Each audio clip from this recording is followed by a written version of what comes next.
8월 22일 우리 토요일 새벽 아침입니다. 우리 로마서 12장 15절에서 21절입니다. 로마서 12장 15절에서 21절입니다. 염도 15절부터 우리 16절까지 한 단락으로 나누고요. 그 다음에 17절부터 21절까지 두 번째 단락으로 좀 나누면 좋겠습니다. 큐티에서도 그런가요? 예, 그 뒤에도 그러네요. 15절부터 16절. 거기를 이렇게 좀 정리를 해봤습니다. 공감 능력 이렇게 좀 정리해봤어요. 공감 능력이에요. 즐거워하는 자들과 함께 즐거워하고 우는 자들과 함께 울라라고 되어 있죠. 이 사람은 굉장히 지금 즐거워하고 있는데 그거와는 반대되는 감정으로 머물러 있어서는 안 될 것 같아요. 그리고 이 사람은 지금 굉장히 슬퍼하고 있는데 자신에게 어떤 유익이 발생한 거죠. 예, 웃음을 참지 못하는 겁니다. 굉장히 분위기 어색해질 거예요. 즐거워하는 자들과 함께 즐거워하고 우는 자들과 함께 울라. 초상집 가서 웃고 있으면 안 되죠. 그래서 제일 우리가 몸에 익은 습관 중에 조심해야 될 게 뭐냐, 박수 치는 거거든요. 그러니까 장례식장, 미국은 모르겠습니다. 미국은 모르겠는데 한국은 장례식장에서 박수 안 쳐요. 예배 드리면서 우리 예배 끝나고도 뭐 박수를 치잖아요. 그러니까 오해가 가는 행동을 안 한다고요. 예. 그러니까 거기서는 굉장히 박수도 치지 않고 여러 가지 하나하나 굉장히 조심하죠. 자, 공감이에요. 근데 이 공감의 핵심이 뭘까라고 했는데 16절에 바로 나와 있습니다. 16절에 뭐라고 나와 있나요? 예, 서로 마음을 같이 한다라는 거예요. 서로 마음을 같이 하는 거예요. 근데 단순히 마음을 같이 할 뿐만 아니라 행동으로 나와요. 함께 즐거워하고 함께 우는 것. 마음을 같이 하면 이것이 눈에 보이진 않지만 가장 필요한 부분이죠. 이것이 진행돼야 돼요. 이것이 우리 가운데 있어야 되죠. 마음을 같이 하면 함께 즐거워하고 함께 우는 그 가시적인 행동들도 가능해지는 거예요. 빌립보서 우리가 2장 17절을 보면 찾지 않으셔도 돼요. 빌립보서 2장 17절 보면 만일 너희 믿음의 재물과 섬김 위에 내가 나를 전제로 드릴지라도 나는 기뻐하고 너희 무리와 함께 기뻐하리니 이와 같이 너희도 기뻐하고 나와 함께 기뻐하라. 너희의 믿음의 재물과 섬김 위에 내가 나를 전제로 드린대요.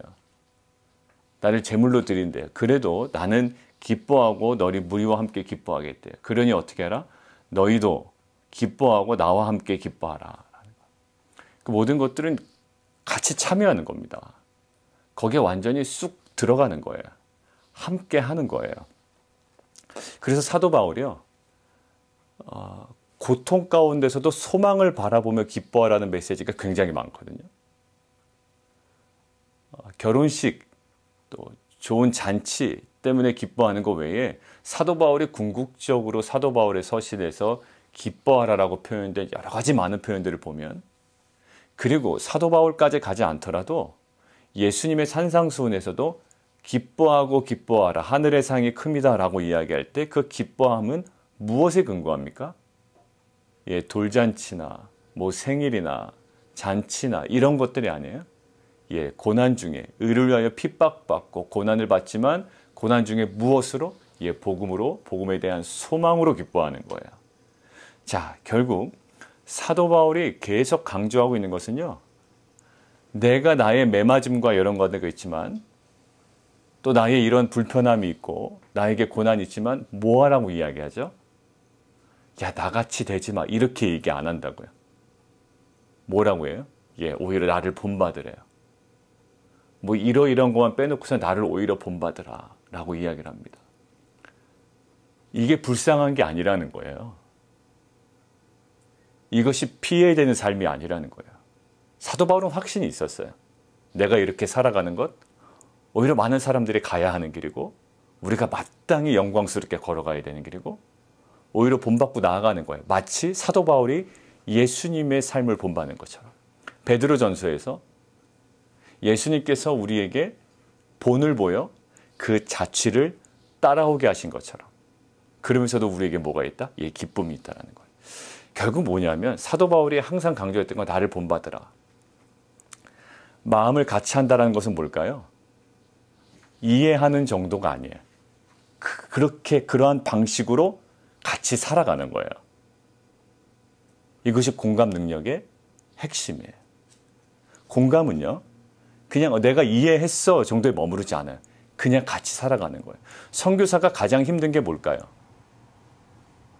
예, 같이 사는 게 가장 힘든 거예요. 왜? 문화도 달라요. 여러분들 단기 선교 가보셨죠? 우리 자녀들도 아마 국내든 해외든 가보셨을 거예요. 자, 가면 뭐가 제일 힘들던가요? 언어요? 아니, 언어는요, 그냥 기분만 맞으면 다 통해요. 오히려 더 재밌습니다. 예. 영어를 쓰지 않는 국가에 가도요, 뭔가 몇 단어 가지고서도 소통이 돼요. 굉장히 재밌고요. 예, 공감이 돼요. 근데 가장 힘든 게 뭘까요? 예, 거기에 계속 머물러서 사는 거예요. 그게 힘들어요. 그러니까 선교사님들이 얼마 전에 제가 영상 보내드렸지만 선교사님들 보면서 가슴이 먹먹해지는 거예요. 왜? 그들은 거기에 계속 살고 있고 그들과 공감하고 있어요. 그들과 공감하지 않는 사역은 있을 수가 없는 거예요. 분리된 사역은 있을 수가 없거든요. 자, 결국 그러한 방식으로 살아가는 거예요. 그 살아가는 모습을 그냥 15절에 이렇게 간단히 표현한 겁니다. 즐거워하는 자들과 함께 즐거워하고. 미국에 있으면 하나도 즐겁지 않은 일인데 캄보디아 가면 아니면 우리 선교지에 가면 또 그런 지역에 가면 아무것도 아닌 일 가지고 함께 즐거워하는 거예요. 어떻게 보면 되게 유치한 거예요. 뭘 그거 가지고 그렇게 웃어? 근데 함께 즐거워하는 거예요. 그리고 함께 우는 거예요. 무엇으로만 가능할까요? 단순히 이해했다? 아니요. 다들 사람들은요, 거기 보세요. 스스로 지혜 있는 체해요. 아, 난 알아. 난 다 알아. 그런 사람들 그 마음이 어떨 줄 알아. 아니에요. 그거는 공감 능력이 아니에요. 교만이에요. 오늘 분명히 얘기해요. 그 교만이 있으면 공감이 안 돼요. 근데 많은 사람들이요, 교만하면서 본인이 공감 능력이 있다고 생각해요. 그러면서 하는 말이 뭐죠? 난 알아. 그 사람 마음이 어떤지 알아. 하는 거예요. 예, 마음이 교만해진다고요. 교만하면 그게 공감이 제대로 이루어지지 않아요. 그런데 이것들을 보는데요, 이거 묵상하는데 하나님께서 우리를 구원하시는 방식이 어땠나라는 것이 묵상이 됐어요. 하나님께서 인간을 구원하는 방식. 인간의 한계 상황을 알아요. 인간의 전적인 무능력과 전적인 타락을 아신다고요. 그러면서 하나님께서 뭐라고 하시던가요? 내가 너희들 잘 알아. 이 나쁜 놈들아. 내가 너희들 잘 알아. 그냥 내가 해줄게. 니네들은 수준이 안 되네.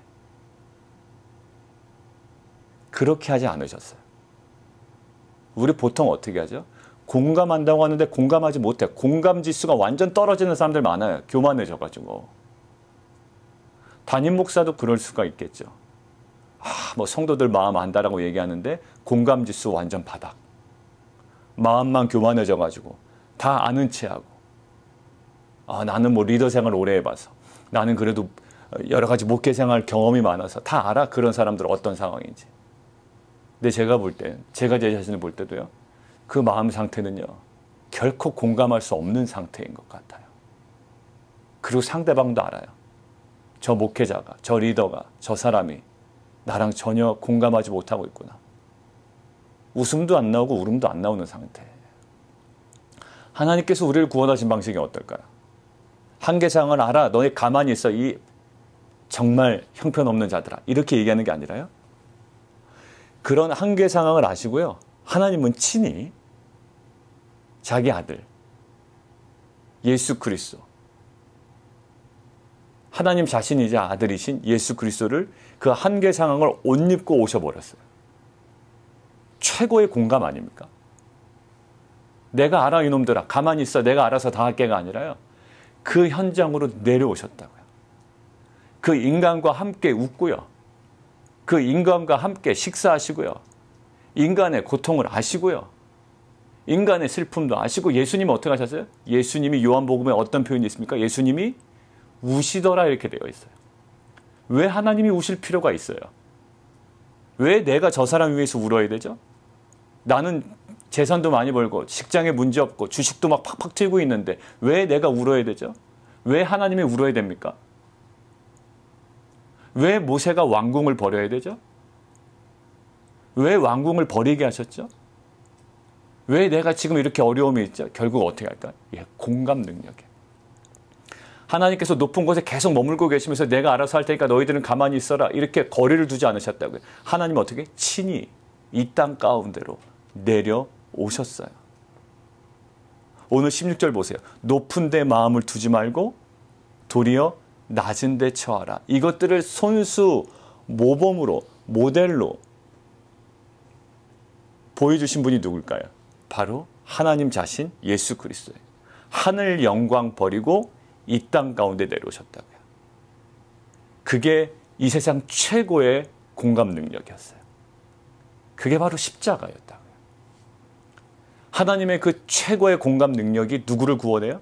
예, 죄인들을 구원한다고요. 모세도 보세요. 모세도 애굽의 왕궁의 왕자로 있을 때 백성들을 공감하지 못해요. 어떻게 할까요? 화딱지만 내요. 딱 우리 인간의 연약함이에요. 다 안다고 그래. 아, 내가 저 이스라엘 백성의 연약함도 알고 이스라엘 백성의 고통도 알아 라고 아주 자신만만했던 거예요.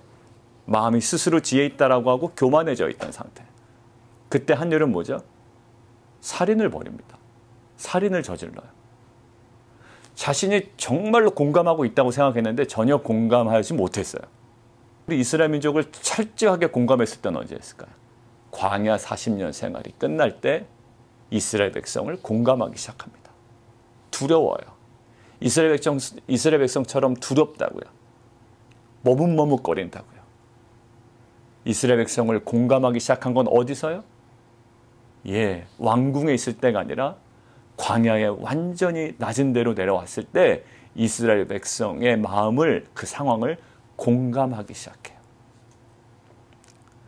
여러분들 제가 어제 이제 그 카톡방에 초대해드린 분 가정 있죠. 그분 직업이 카이로프락터세요. 근데 그분이 지난 그 파더스데이 바로 전날인가요? 사이클을 타시다 넘어지셨어요. 그래서 이 쇄골 이쪽을 골절이 되셨습니다. 그분은 원래 그런 분 환자를 만지시는 분이에요. 그런 분을 고쳐주시는 분이라고요. 근데 이분이 사고를 당한 거예요. 엑스레이 사진 찍어보니까 진짜 골절이 아주 명확하게 돼 있더라고요. 지금도 아직까지도 이 그 각도가 크게 안 나와 있어요. 계속 재활 중이신데 그러면서 지금 최근에 이제 환자를 보기 시작하세요. 진료가 이제 시작하시기 시작한 거예요. 근데 그러면서 이분이 어제 저한테 하시는 말씀이에요. 그 백투 철치 나잇에서 만나서 하시는 말씀이 환자에 대한 공감이 굉장히 깊어졌대요. 그러니까 예전에는 이렇게 하면 됩니다라고 알려는 줬대요. 알고 있었고 그거에 대한 지식이 충분했고 그것이 맞았어요. 그런데 본인이 골절 당하고 나고 본인이 회복되어가는 과정을 계속 경험하고 있으니까요. 환자가 지금 어떤 상태라는 것이 지금 몸에 느껴지는 거예요. 더 자세히 만지기도 하고 더 친절하게 알려주기도 하고 그 아픔이 그 안타까움이 고스란히 이분에게 느껴지는 거죠. 그분의 공감 능력은 어디서 나왔을까요?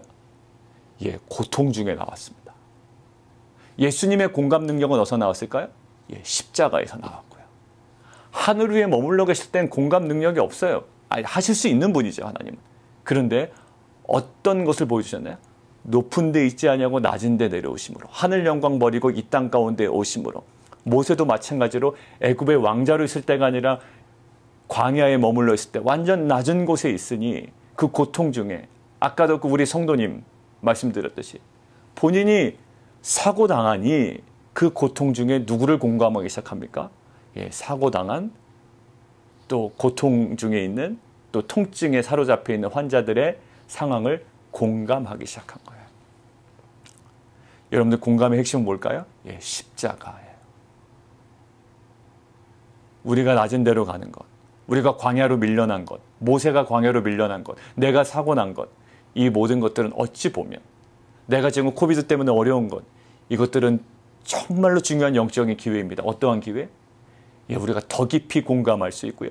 그 공감을 통하여 영혼들을 회복시키고 살리고 새롭게 할 수 있는 하나님의 정말 구속사가 성취된 놀라운 은혜의 시기인 줄 믿습니다. 자, 두 번째 볼까요? 핵심이 뭡니까? 17절에서 21절 핵심이에요. 반복되는 구절도 있고요. 예, 그것들이 상징하는 모습들이 연결되는 구절도 있어요. 자, 17절 보세요. 악을 악으로 갚지 말라. 자, 21절. 악에게 지지 말라. 선한 일을 도모하라. 선으로 악을 이기라. 뭔가 비슷해요. 그죠?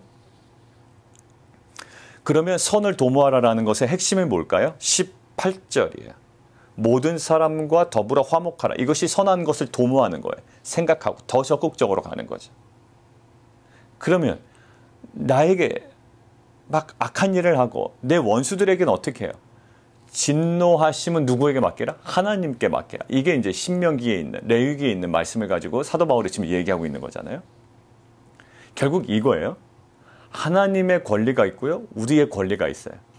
하나님의 특권, 하나님의 권리가 뭘까요? 그것은 심판이에요. 그 진노하심은 하나님만 있어요. 그러니까 그것을 우리가 넘어서는 안 돼요. 우리의 특권은 뭘까요? 우리의 특권은 할 수 있거든 모든 사람과 더불어 화목하는 거예요. 선을 도모하는 거예요. 선으로 악을 이기는 거예요. 자, 그런데 거기서 20절이 오늘 주목해야 되는 거예요. 같이 한번 읽을까요? 시작. 내 원수가 줄이거든. 예, 거기까지요. 이제 원수에 대해서 진노하지 않는 것, 그냥 하나님께 맡기는 것, 이것까지는 우리가 할 수 있거든요. 근데 사도 바울은, 그리고 성경은 무엇이라고 얘기하냐면 예수님의 교훈에서도요. 어떻게 해요? 원수가 줄이거든 어떻게 하라고요? 먹이고 목마르거든 마시게 하라라는 거예요. 야, 이게 이제 쉽지 않은 거거든요. 근데 그 뒤에가 중요해요. 같이 한번 읽습니다. 20절 전체를 시작. 내 원수가 줄이거든 먹이고 목마르거든 마시게 하라. 그 다음에요. 그리함으로 내가 숯불을 그 머리에 쌓아 놓으리라. 여러분들 그 숯불은 어떤 것을 의미할까요? 숯불.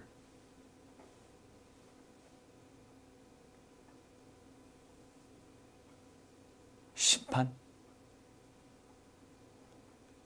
머리 다 태우는 거?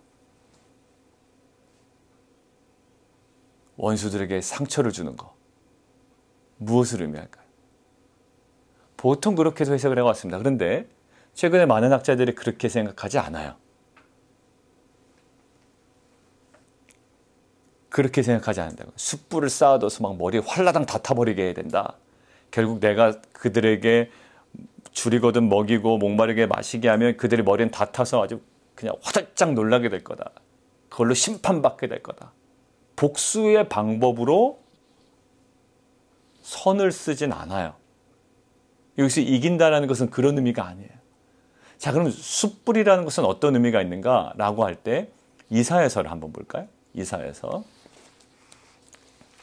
구약성경 이사야서를 보고 6장을 한번 보죠.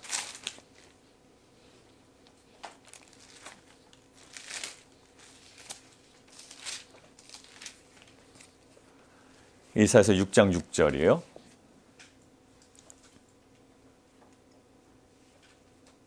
이사야서 6장 6절에서 7절입니다. 여러분들 같이 한번 눈으로 보시고 제가 읽도록 하겠습니다. 이사야서 6장 6절에서 7절. 그때 그 스랍 중에 하나가 부젓가락으로 제단에서 집은 바 핀 숯불을 손에 가지고 내게로 날아옵니다. 그것이 뭘까요? 숯이에요. 그 숯을 내 입술에 대며 이르되 이렇게 얘기해요. 보라, 이것이 뭘까요? 숯이에요. 이 숯불이 내 입에 닿았으니 내 악이 제하여졌고 내 죄가 사하여졌느니라 하더라라는 거예요. 지금은 숯불은 심판의 이미지입니까? 아니면 회복과 정결의 이미지입니까? 회복과 정결, 정화의 이미지예요. 근데 실제로요. 고대 애굽에서도 어떤 일이 있냐면 자신의 참회, 자신이 잘못했습니다라는 이 참회가 진실되다라는 것을 입증하기 위해서 참회자가 머리에 무엇을 올려요? 예, 숯불을 올립니다. 그러니까 이것은 무엇을 입증하는 거라고요? 내 머리에 숯불을 올린다라는 것은 나의 참회가, 나의 회개가 정말로 진실됩니다. 입으로만 고백하는 것이 아닙니다. 나는 정말로 잘못했습니다라는 것들을 입증하기 위한 하나의 의식이었다고요. 그러니까 지금 원수가 줄일 때 먹이고 목마를 때 마시게 하는 것은 그 원수들을 파괴시키고 파멸시키기 위함이 아니고 머리에 숯불이 쌓여간다는 거예요. 어떻게 돼요? 결국 그들이 변화된다는 거예요. 이 숯불이 쌓여간다는 것은 상처를 주기 위함이 아니라 어떤 것이다? 예, 그들을 치유하기 위함이다. 그들을 소외시키려는 것이 아니고 그들을 얻으려는 것이다. 그들을 오히려 제외시키는 것이 아니라 그들이 하나님 앞에서 새롭게 회복되기를 원하는 것이다라는 거예요. 자, 결국 이 원수들의 회복의 방법이 뭡니까? 이 세상에 강해 보이는 악을 행함으로 그들을 변화시키는 게 아니었어요. 결국 머리에 숯불이 쌓여져 간다는 건 그들의 회복을 얘기하는 거거든요. 그들의 회복의 방법은 어땠습니까? 세상에서 굉장히 강해 보이는 악을 행함으로 하는 게 아니에요. 진노라는 방법으로 하는 게 아니라 오히려 선을 도모함으로, 선으로 악을 이기고 악을 변화시켜 나간다라는 거예요. 그러면 이 선함과 이 모든 것들은 백성에게 있어서 어떤 모습일까요? 강함입니까? 연약함입니까? 예, 연약함이에요. 결국 하나님의 역사, 그들을 변화시킨 하나님의 역사는 우리 신자들의 어떤 모습을 통하여 나타난다? 예, 세상적인 강함이 아니라 예, 연약함을 통해서 나타난다는 거예요. 선을 도모하는 건요, 세 보이지 않아요. 되게 비굴해 보인다고요. 막 뻗팅기는 사람한테 오히려 더 잘해줘야 돼요. 그 사람 더 인정해주는 꼴이에요. 자존심도 상하고요, 때로는. 근데 그 선을 어떻게 된다? 악을 이긴다. 악을 변화시킨다라는 거예요. 숯불을 계속 쌓아두는 거예요. 결국 그 사람은 어떻게 될 거다? 예, 숯불을 통하여 악이 제어해졌고 변화될 거라는 거예요. 오히려 그를 버리려는 게 아니라, 그를 제외시키려고 하는 게 아니라, 그를 소외시키려고 하는 게 아니라 그를 얻으려고 하는 행위가 그 바로 숯불을 쌓아두는 것이고, 그를 먹이는 것이고, 그를 마시게 하는 것이고, 그에게 선을 도모하는 것이라는 거예요. 자, 그런데요, 이 모습이 또 어디랑 연결되냐면 예수님의 십자가와 연결이 돼요. 죄인들을 구원하신 방식이 뭘까요? 세상의 권력으로 그를 사로잡아 버린 게 아니에요. 예수님이 죄인들을 구원하는 방식이 어땠을까요?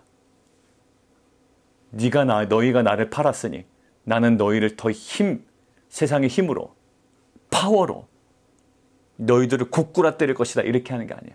그냥 십자가에 매달리시는 하나님의 가장 선하심으로, 가장 연약한 방법으로 죄인들을 구원하셨다고요. 그들을 변화시키셨다고요. 베드로 전서 한번 볼까요? 베드로 전서.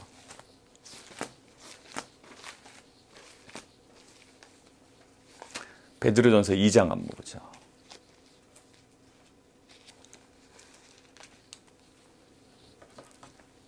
베드로전서 2장 23절 보겠습니다.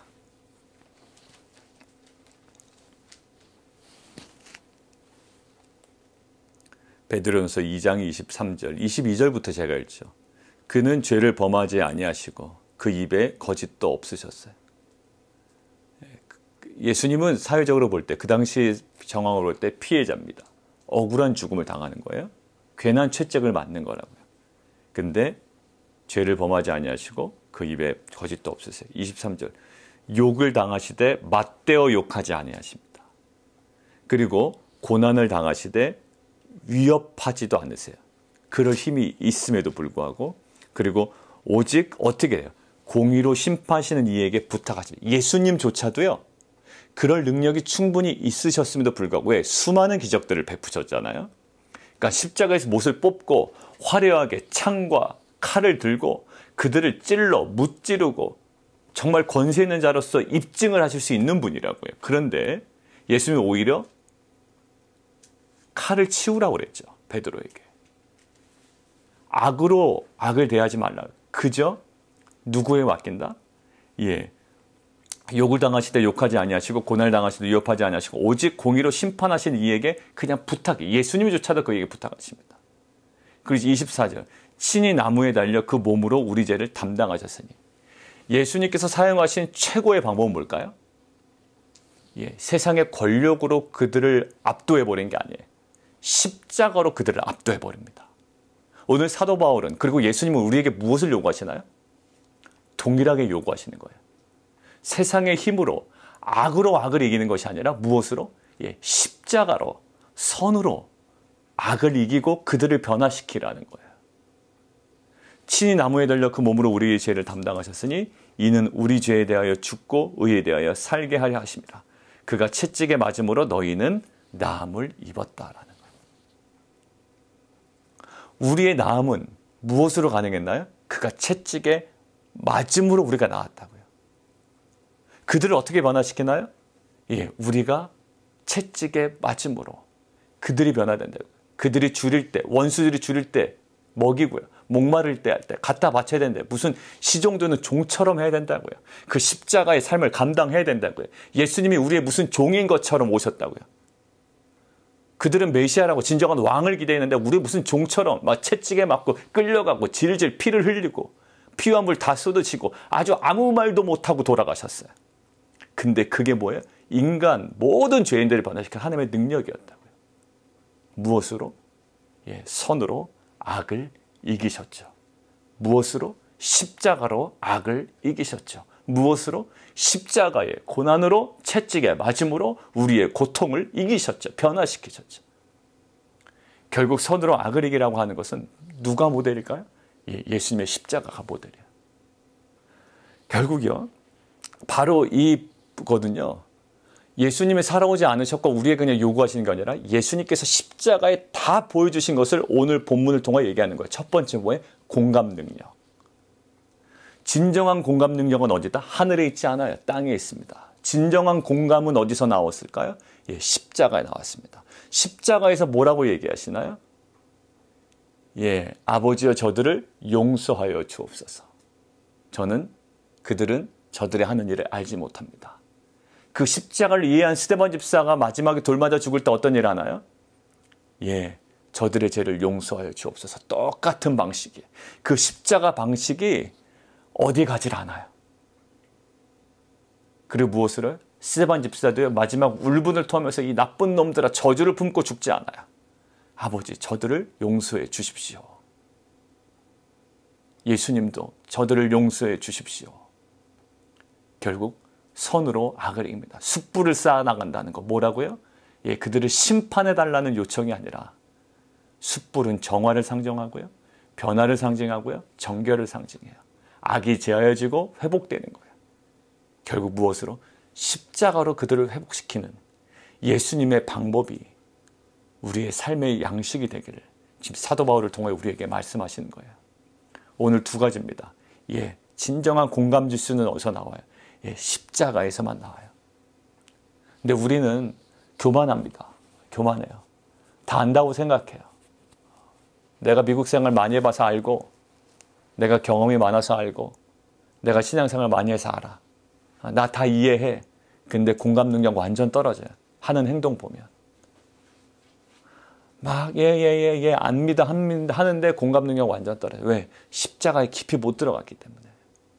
십자가에 못 들어간 목회자, 십자가에 못 들어간 리더, 십자가에 못 들어간 성도들은 예, 안다고는 얘기하는데 실제로 공감 지수는 완전 바닥에 떨어지는 거예요. 보면 볼수록 뚝뚝뚝뚝 떨어지는 거예요. 그리고 결국 뭘까요? 예, 악으로 악을 대해요. 십자가는 없어요. 막 더 집요하게, 더 드러나지 않게. 그러나 뭘까요? 예, 철저하게 십자가 방식으로. 아무 말 안 하시고 십자가에 달려 돌아가심으로 그 인간들을 구원한 놀라운 하나님의 능력이 되었던 것처럼 오늘 이 공감과 우리의 영혼을 변화시켜 나가는, 사회를 변화시키는 그 길은 어디에 있다? 예, 십자가에 있음을 저희가 알고 오늘도 베드로전서 2장 21절에 있는 것처럼 이를 위하여 너희가 부르심을 받았으니 그리스도도 너희를 위하여 고난을 받으사 너희에게 본을 끼쳐 그 자취를 따라오게 하려 하셨느니라. 예. 여러분들 십자가를 통하여 공감하고 또 십자가를 통하여 우리의 주변의 영혼들을 변화시켜 나가는 귀한 공동체 되기를 원합니다. 우리 함께 기도하겠습니다.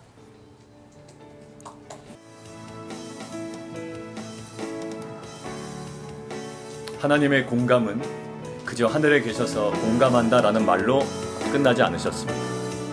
하늘에서 내려오셨습니다. 이 땅 가운데 내려오셨어요. 모세의 공감은요, 왕궁의 왕자를 쓸 때 이루어지지 않았습니다. 광야의 40년의 양치기 생활을 다 끝난 후에 그때 진정한 이스라엘 백성을 향한 공감 능력이 최대치로 올라갑니다. 우리 성도님 어제 얘기했죠. 카이오프락터로 많은 사람들을 치유하던 분이었어요. 그런데 본인이 다치고 나니 환자에 대한 공감 능력이, 공감 지수가 확 올라가는 거예요. 더 세밀하게, 더 구체적으로 만지게 된다라고 이야기합니다. 우리가 지금 당하는 여러 가지 어려움들이 있다고요. 근데 이것은 실은 우리 가운데 정말 그 공감 능력을 더 극대화하고 또 그 공감함을 통해 하나님께서 우리를 통해 일하시는 하나님의 놀라운 은혜의 시간인 줄 믿습니다. 이때 우리가 더 기억하고 돌아가야 할 자리가 어딜까요? 예, 주님께서 보이셨던 그 공감 능력, 그 자리, 그 십자가를 저희가 더 깊이 묵상하는 거죠. 그리고 두 번째, 선으로 악을 이기는 거예요. 선을 도모하는 거예요. 근데 그 선은요, 연약해 보여요. 근데 숯불이 쌓아진대. 이것은 뭘까요? 예, 그들이 변화되고 정화되고 정결해지는 거예요. 악이 제하여지는 거예요. 무엇으로 가능합니까? 예, 선으로, 연약함을 통하여. 누가 보여주셨나요? 예수님이 보여주셨어요. 예, 십자가를 통하여 그 모든 판단을 하나님께 맡기고 오히려 십자가만 묵묵히 지고 돌아가셨어요. 그런데 그 십자가의 가장 연약한 방식으로 십자가라는 최고의 선을 통하여 하나님께서 죄인들을 구원하신 놀라운 역사를 이뤄가셨습니다. 오늘 이 시간 우리가 더 깊이 들어가기를 원해요. 우리의 공감과 또 우리를 통하여 하나님 그 영혼들이 변화되는 모든 능력이 어디에 있을까요? 예, 십자가에 있음을 고백합니다. 말로 안다라고 생각했지만 우리가 십자가를 더 깊이 경험하지 못했습니다. 하나님 더 십자가를 묵상하게 하시고 그 안에 들어가게 하시고 그 안에 우리를 회복시킬 뿐만 아니라 우리가 공감하고 그들 가운데 선을 통하여 하나님 정말 이 공동체를 변화시켜 나가는 귀한 우리 빛과 소금 되게 도와주옵소서. 함께 기도하며 나가도록 하겠습니다. 우리 좀 기도하면 좋겠습니다. 목회자로서 성도들과 전화할 때 공감 능력이, 공감 지수가 떨어진 상태에서 전화하면요, 아마 성도님들도 느낄 것 같아요. 그냥 전화하셨나 보다. 전화 안 하면 또 전화 안 했다고 또 그러니까 그냥 네네네 얘기하는데 목회자가 영혼 없는 대화라고 그러죠. 그거 참 안타까운 것 같아요. 저한테는 정말 피해야 될 것이고 억지로 하는 거죠. 공감 능력은 하나도 없고 공감 지수 바닥. 저한테는 그 부분이 제일 지금 말씀하시는 거예요. 여러분 다른 거 보지 마시고요. 각자에게 떨어진 공감 지수를 한번 생각해 보세요. 왜 떨어졌는지, 왜 이렇게 내 대화에 영혼이 없는지. 하나님 그 십자가를 또 말로는 십자가를 막 얘기하는데 정말로 십자가인지, 가족에게도 자녀에게도 배우자에게도 정말로 있는지. 자꾸 다른 사람 적용하지 마시고 다른 사람 묵상하지 마시고 내 자신만 그냥 보시면 되겠어요. 정말로 십자가가 그냥 안다고 사라지는 건 아니에요. 매번 얘기한다고 사라지는 것도 아니고요. 정확히 잘 정리했다고 사라지는 것이 아니에요. 왜? 죄된 본성과의 싸움이에요. 이것은요, 알아도 못 살아요. 이건 우리가 철저하게 그 앞에 머물러야 되고요. 우리 자아가 완전 깨지고 박살나고 허물어져야 되는 거예요. 이것은 정말로 영적인 싸움입니다. 하나님 이 싸움에 오늘도 우리가 승리하게 하여 주시옵소서. 하나님 우리에게 그 십자가의 그 모든 그 사건과 그 은혜가 우리 가운데 다시 한번 회복되게 도와주시옵소서. 우리 고백하며 우리 함께 좀 나아갔으면 좋겠습니다. 우리 한 가지만 더 기도할까요? 어제 어떤 한 집사님과 통화하다가 갑자기 확 공감이 되는 거예요. 그래서 같이 기도하다가 그냥 울었습니다. 전화해서. 근데 울어서 공감했다라는 게 아니고요. 그 마음에 울음보다도 먼저 막 공감이 되는 거예요. 여러분들 지금 우리에게 공감이 필요한 지체들이 많아요. 수술한 지체도 있고요. 회복되어가는 지체들도 있고요. 재정적으로 어려운 지체들도 있고요. 그냥 내가 알아 정도를 머물러서 안 돼. 그냥 잘 회복되겠지. 잘 있겠지. 하나님께서 다 알아서 하시겠지. 이게 아니에요. 공감하는 거. 하나님 그냥 하늘에 계시지 않으셨다니까요. 이 땅에 내려오셨다니까요. 그들에게 다가가야 되고 더 알아야 되고요. 더 기도해야 되고요. 더 통화해야 되고. 너무 쉽게 제가 목회를 하고 있었진 않았나 생각이 듭니다. 하늘에 머물러 있으면서 목회하는 거는 목회가 아닌 거예요. 땅으로 내려가야 되는 거예요. 공감은 그런 게 아니에요. 다 안다고 공감이 아니었어요.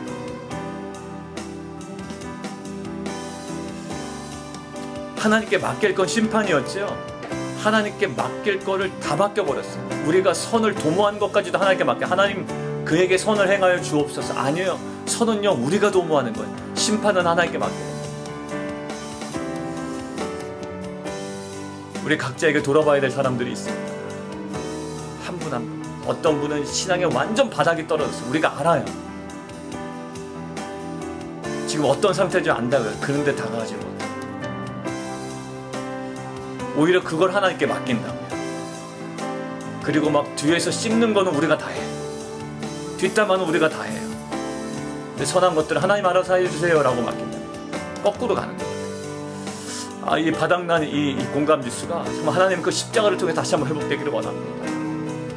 우리 좀 고백하며 나아갈까요? 우리 함께 좀 기도하며 나아가도록 하겠습니다. 우리 마지막으로 한 가지 기도하겠습니다.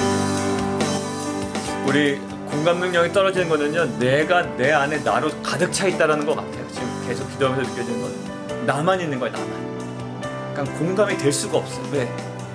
내 유익, 내 편안함, 내 안락, 이거 최고의 우선순위거든요. 그러니까 이 공감이 될 리가 없죠. 근데 하나님은 누구에게 제일 관심이 있었을까요? 예, 저에게, 우리에게 관심이 제일 많으시다. 공감이 될 수밖에 없고요. 그러니까 하늘 영광을 버리고 이 땅 가운데 내려오실 수밖에 없어요. 우리가 하루 종일 좀 묵상하면서 기도했으면 좋겠고요. 그리고 우리가 좀 마무리 기도할 것은 내일 예배를 위해서 우리가 기도하죠. 예배가 우리의 최고의 관심이 돼야 돼요. 이제는 내일 주일 예배, 하나님 정말 말씀 전하는 자, 또 통역하는 자, 하나님 예배를 준비하는 모든 손길들, 그리고 가정에서 자녀들과 함께 예배를 드릴 때에 성령 하나님 그곳에 임재하시고 하나님 복음의 영광을 저희가 경험하게 하여 주시옵소서. 살아계신 하나님을 인격적으로 만나고 깊이 경험하는 예배 되게 해 주십시오. 우리 함께 기도하며 나가도록 하겠습니다. 살아계신 하나님, 가장 연약해 보이는 그 십자가는 이 죄인된 인간들을 공감하시는 하나님의 은혜의 자리였습니다. 그리고 십자가는 가능성 없는 죄인들을 구원하시는 하나님의 은혜의 자리였습니다. 십자가를 통하여 공감하시고 십자가를 통하여 죄인들을 구원하신 하나님, 우리에게도 그러한 십자가의 삶의 모범을 보여주시고 그 자취를 따라가게 하십니다.